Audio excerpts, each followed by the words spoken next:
most importantly, the residents lose, because they are experiencing this high level of distress because staff are interacting with them who aren't trained. And it's causing all of these negative emotions. And that's just not fair to them. That's not good quality of life. On top of that, if falls and things like that occur, then they have pain, then they have confusion, and all of these things that can be prevented simply by staff training. You're listening to Bridge the Gap Season 5, a podcast dedicated to informing, educating, and influencing the future of housing and services for seniors. Powered by sponsors AccuShield, Connected Living, Hamilton Captel, Inquire, One Day, LTC REIT, It's Never Too Late, Meridian Capital Group, Solinity, The Bridge Group Construction, and produced by Solinity Marketing. Welcome to Bridge the Gap Podcast, the senior living podcast with Josh and Lucas. An exciting topic on today with a former guest of our program. We want to welcome Jennifer Stelter. She's an author and a clinical psychologist. Welcome back to the program. Thank you so much for having me. I appreciate it. We're excited about the new content that you've just put out. You have written a book called The Busy Caregiver's Guide to Advanced Alzheimer's Disease. And you've written this through the Johns Hopkins Press. And today we're going to go over 4 main points around the topics of staffing shortages in senior living and how even today you can do simple resident engagement techniques with those that have dementia, different sensory approaches that can free up the staff time, but also be engaging the residents. Labor is a big issue today, but also resident engagement coming out of the last 2 years of a real nightmare situation. Senior living, senior housing's kind of big value proposition is engagement and not isolation. And so I think this is a really important topic, especially related to dementia. Can you walk us through a couple of these main points to educate our audience? Absolutely. I wanted to start first by talking a little about where the staffing shortages are at this point. And still, senior living facilities are seeing an 80 to 90% decrease or 80 to 90% kind of bandwidth, if you will, that these facilities are still reporting staffing shortages. And it's just astounding. And we hope, obviously, that as things start to reconcile with the pandemic, that these senior living facilities will start to increase their employment and the advantages for these staff, but still, again, 80-90% are still reporting that they're having staffing shortages. And the other component of this too, which is harder, I think, for these staffing facilities, although they've been able to, so some states have actually moved towards nursing students being able to act as licensed practitioners, and some non-certified staff who've had minimum training, as long as they're trained by their facility, they can provide direct care.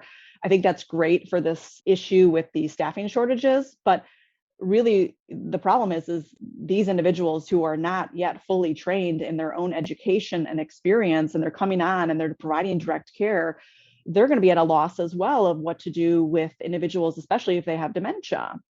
Because when we look at, where we're at, nursing homes are at about a 48% population of people who have dementia. And really, between assisted livings and nursing homes, 80% of individuals have cognitive issues. So it's really, of course, rampant in senior living. And so when you have staffing shortages and then you have people coming on who aren't really fully trained, it does cause an issue of, how do I truly engage my residents, right? And so I've seen this time and time again when we talk about, how hard could it really be to engage a resident? But this scenario I'm going to kind of play out for you guys happens countless times, So let's just say you have a untrained staff member, let's just say a CNA, who is working with individuals who have dementia. And they're approaching this resident because maybe it's lunchtime and they need to bring the resident to the dining area for lunch. And they come up behind the resident with the intent that I'm doing my job, I'm going to go ahead and wheel them into the dining area. And they end up startling the resident because they're approaching from behind and not knowing that that will startle the resident, or that the resident wasn't able to be aware that that staff member was there. And so what happens is maybe then that resident starts to act out because they're having difficulty communicating that they're scared or they're confused as to where they're going because they weren't told. And so they might dig their heels into the ground, they might try to swat back and hit the CNA's hand. At some point, when the CNA maybe goes around to lock their wheelchair once they're in lunchroom, maybe the resident unfortunately maybe spits or hits the CNA because they're just trying to protect themselves, which the CNA doesn't know. And from there, the CNA is confused. They're feeling a little disheartened because I'm just trying to help this person. Why are they doing this to me? They don't know. So the resident is in distress, the CNA is in distress. And of course, the CNA is going to do what they're trained. They're going to go to the nurse. They're going to tell the nurse what's going on. And then that nurse, unfortunately, is going to assess the situation. If they assess that the resident was aggressive and did act out, because maybe that nurse is not trained as well in dementia care, because maybe, again, it's one of these individuals who are a nursing student who aren't quite licensed yet, don't have the experience. So they decide to give the PRN medication, psychotropic medication that will help decrease the agitation of the resident. And unfortunately, then the resident, let's just say 24 hours later, falls in the nursing home, right? Then is sent to the hospital. So all of these things spiral out of control because we have staff that aren't trained and they don't have the resources needed to be able to do their job effectively, right? So time and time again, we see this, but what's important is that if we can engage our residents in an appropriate way with some basic techniques, it's going to be really helpful for them, for these new staff coming on and for the staffing shortages, that there's things that they can do in the facilities with these residents that won't lead to some of these kinds of negative behavioral expressions, I call them, right? With that said, with the model that I had talked about in my new book, it's called the Dementia Connection Model. And really the main approach to care in there is sensory stimulation, as you mentioned. Why that particular approach to care, right? And that's very familiar in our industry. It's not something new that I created, right? But it's a piece of the model that talks about why we use sensory stimulation. And it's really for two reasons. Because one, when we take in any stimuli through our senses, our limbic system in our brain is either directly or indirectly influenced. And the limbic system is an important part of this process because in there we have our amygdala, which is responsible for generating our emotions, and our hippocampus, which is responsible for our memories. And so when we take in the stimuli, we are influencing our feelings, we are influencing our memories, right? And so that's why sensory stimulation is so effective with people with dementia. But a second reason why it's even more effective for them, and I explain this in my model, the Dementia Connection Model, the first pillar of that is understanding what's going on. And that's through the theory of retrogenesis. Now, the theory was actually developed by Dr. Barry Reisberg years ago through his research. And so I tied together his theory with this use of sensory stimulation in the Dementia Connection Model. And what's happening is he found that as the disease is progressing, individual moderate to late stage start to experience their world much differently than you and I, right? And they start to live in the past, but all of their skills go in reverse as well, from their ability to cope, to take care of themselves, to communicate, their language, everything goes in reverse. They start to experience the world very similarly. And what he found specifically was the ages of a child from age 7 years old to 4 weeks old. And so for people who are moderate to late stage, this was an interesting fact, just to throw it out there too, is he actually even saw that the physical size of the brain was similar to a young child as well. So when you take someone with late stage dementia, their size of their brain is the same size as someone who's below the age of 8. And so everything goes in reverse. And so we look at, how do children navigate their world in the first few years of life? How do they learn? Right? Because I kind of joke about this sometimes, but when a child is infant is first born, and within those first year, they might start to coo and babble and play with their language. And they're associating, though, who is mama, who is dada, right? By hearing those words over and over again. They're seeing who mom and dad are, right?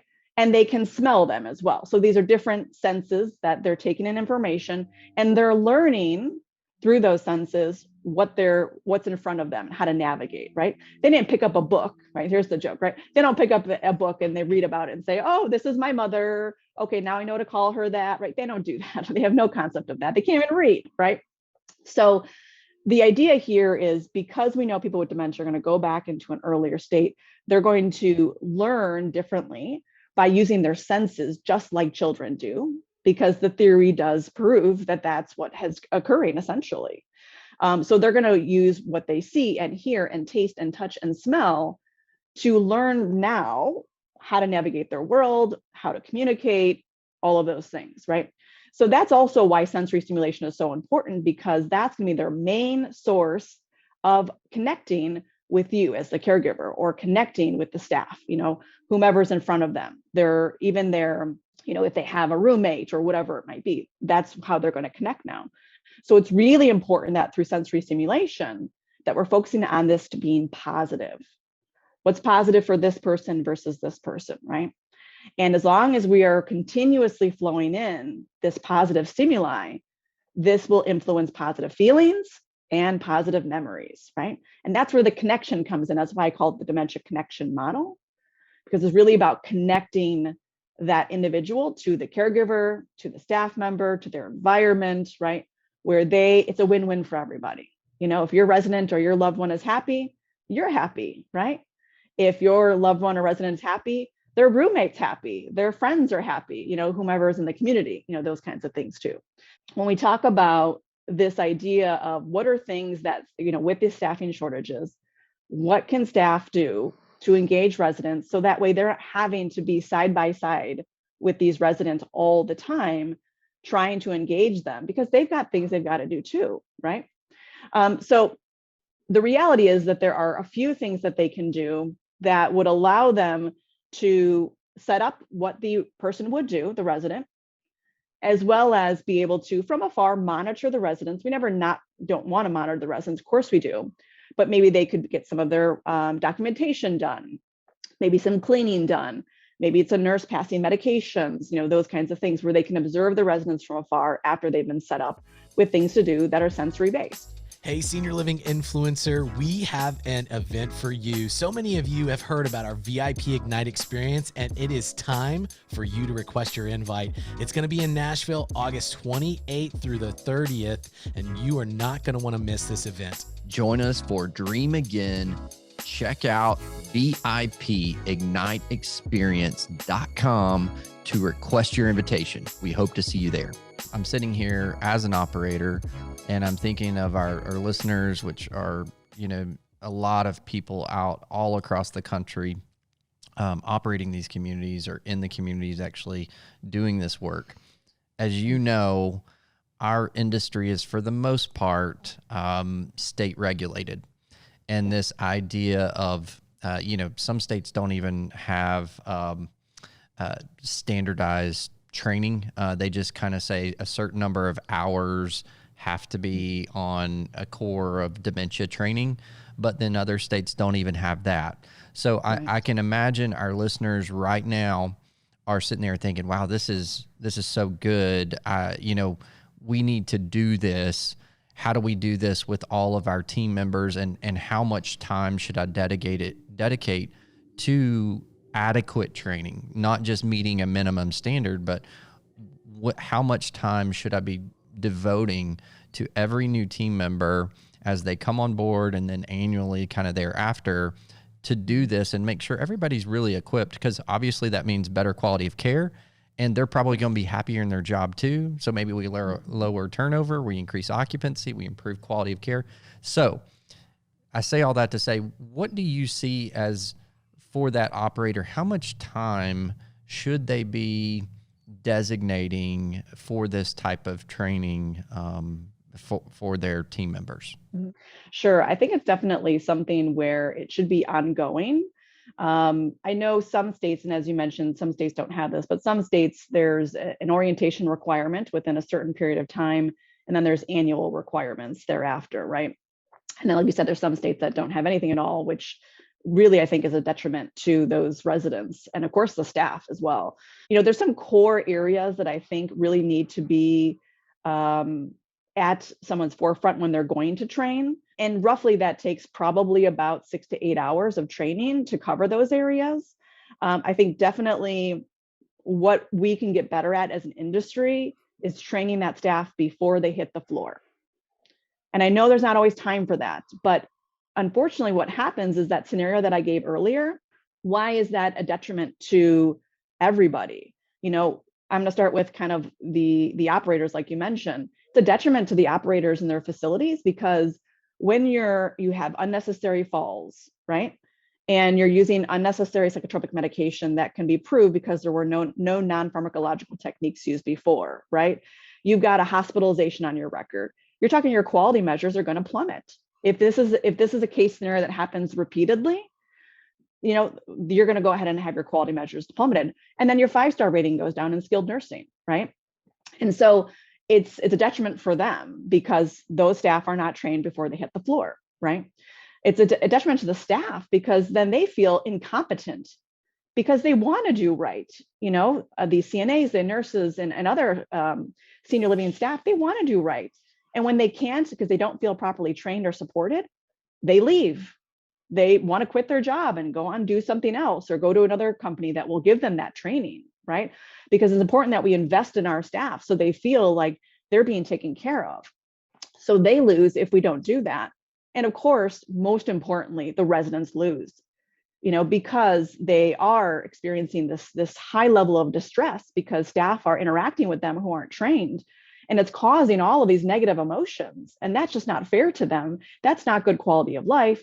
On top of that, if falls and things like that occur, then they have pain, then they have confusion, and all of these things that can be prevented simply by staff training. So definitely training 6 to 8 hours before they hit the floor on key areas.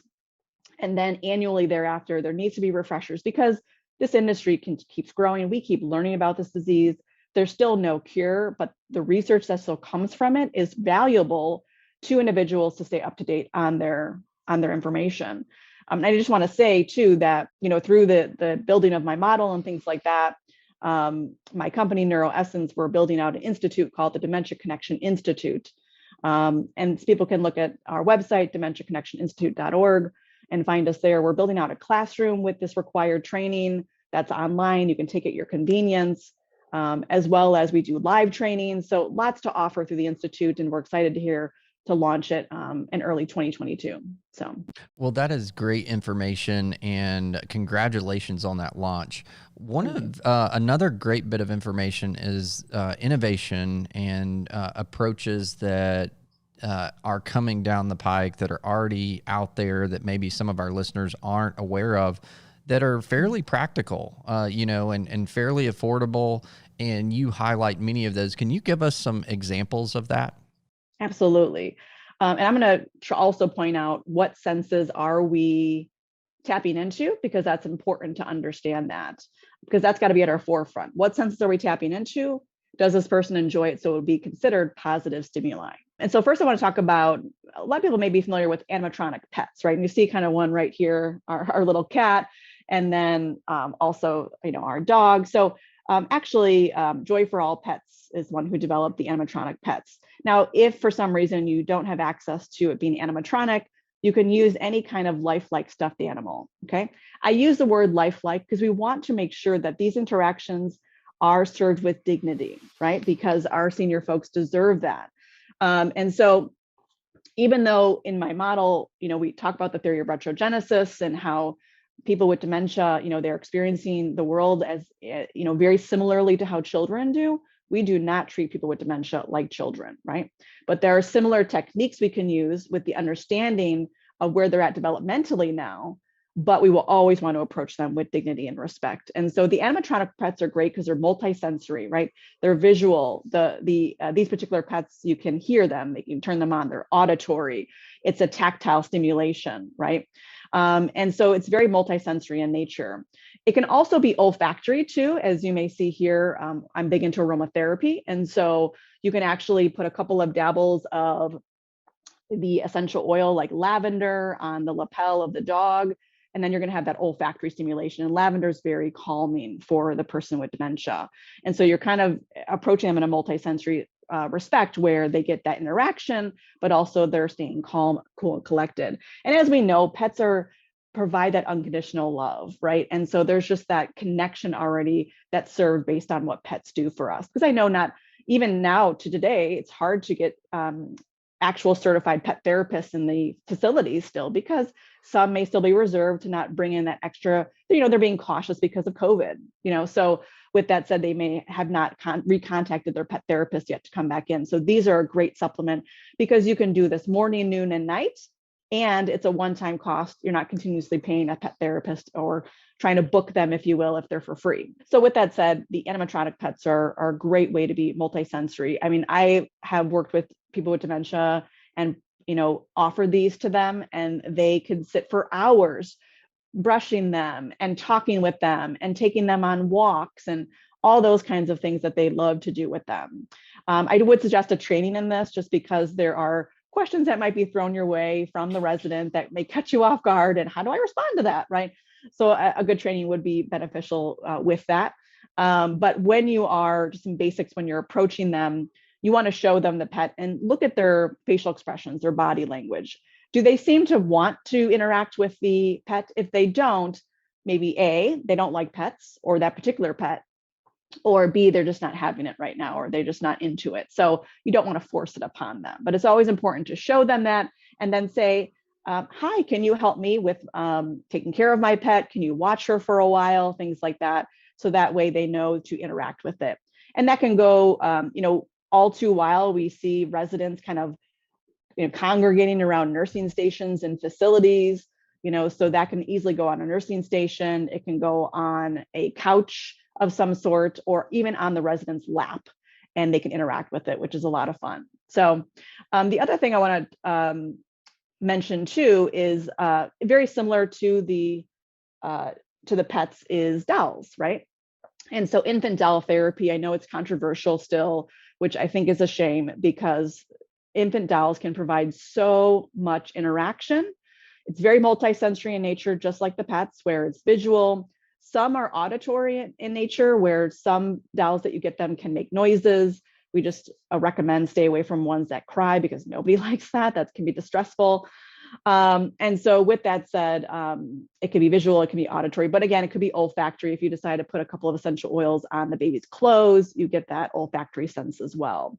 But with the dolls, you want to make sure you have accessories, which is so much fun. Their clothes, diapers, bottles, burp cloths, things like that, because they can interact with the baby, but they can also interact with just the accessories. So oftentimes residents, maybe if they were homemakers growing up, they would love to do the laundry. So maybe they could sort and organize the burp cloths or the clothes or the socks or whatever it might be, which also adds a component of cognitive stimulation. They're using their executive functioning skills in their frontal lobe, where they're organizing and sorting by color or by size or something like that, which is, again, hours and hours of joy that it can bring them. And again, the staff can just be in the background doing their documentation, cleaning, passing meds, whatever they need to do, obviously, to help with that. So this is a wonderful approach as well. Another one is adult coloring, which serves all of us, not just individuals with dementia. There's been a ton of research that shows it helps lower anxiety, helps boost mood, and that's a form of visual and tactile stimulation. And what's wonderful about it, particularly for people with dementia, is they get to process how they're feeling on paper when they can no longer find the words. And that's why we do actually encourage coloring for young children, because before the age of 4, they can't articulate how they're feeling. But when they color, it comes out. It helps a release.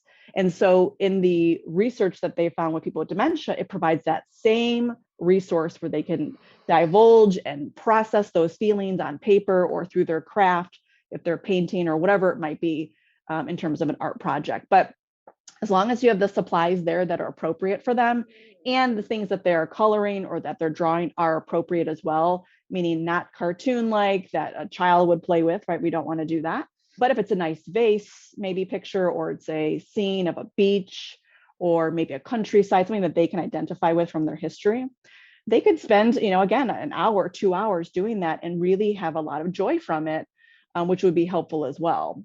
Another one, I just have 2 more that I want to talk about, One is any kind of puzzles. So if they're maybe a little higher functioning and they can do it more independently, this is a form of visual and tactile stimulation, but even more importantly, of course, cognitive stimulation, where we're working different parts of their brain to keep those skills alive. And I talk about that in another piece of my model, which is called habilitation.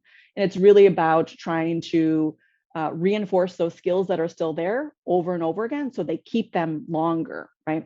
And so the puzzles are great because they come in all different kinds of sizes. You can get ones with very minimal pieces and some that are more difficult, right? So depending on the functioning level of that person, you'll want to get the appropriate puzzle. But it can also be things if they enjoy word searches or if they enjoy Wheel of Fortune. There's so much that they can do there too. Again, hours of fun that can be helpful. And then last, I want to talk about some technology-based tools that are out there too, where, if you set the individual up on an iPad or a laptop and they're able to still, work through and function through that, again, based on level of functioning, there are beautiful things that you can put up there, like scenes of landscapes and different kinds of music and slideshows. Link Scener is a great opportunity for that. And then new on the scene is Memory Lane TV. And so these are just some great resources I want to share with you as well, because they're can really help with some of the technology-based tools that help to really provide that appropriate engagement too. So again, these are things that a staff member can set up the resident with, observe from afar, get some of their duties done because maybe they're short-staffed that day and the resident is engaged. And this will help to avoid things like the aggressive behaviors, the falls, the wandering, the repetitive behaviors, these negative behavioral expressions that occur when a resident is bored or frustrated or feeling anxious because they're not sure what they should be doing, right? These are things that can help really serve the resident and serve the staff at the same time. And that's a win-win. Wow. Dr. Jennifer Stelter, what a wealth of information. Actually, we're just scratching at the very surface of the wealth of information she brings. Thank you for spending very valuable time for us today. Lucas, she had me at coloring, okay? If I can go to a senior living community and get paid to color, I am all in 100% because I still do that with my kids and love that activity. So it's really cool to hear the therapeutic side of that. You're in communities every day, a lot of information to take in. Yes, absolutely. Well, we'll make sure that we put all of this in the show notes for easy access to all of our listeners. Also, go to btgvoice.com, connect with us there and all of our content. We'll have a transcript of the show if you'd like to dive in a little more detail. And then also access any of our social sites. Make sure you connect with us there. Thank you for your time today, Doctor. And thanks to everybody for listening to another great episode of Bridge the Gap. Thanks for listening to Bridge the Gap podcast with Josh and Lucas. Connect with the BTG Network team and use your voice to influence the industry by connecting with us at btgvoice.com.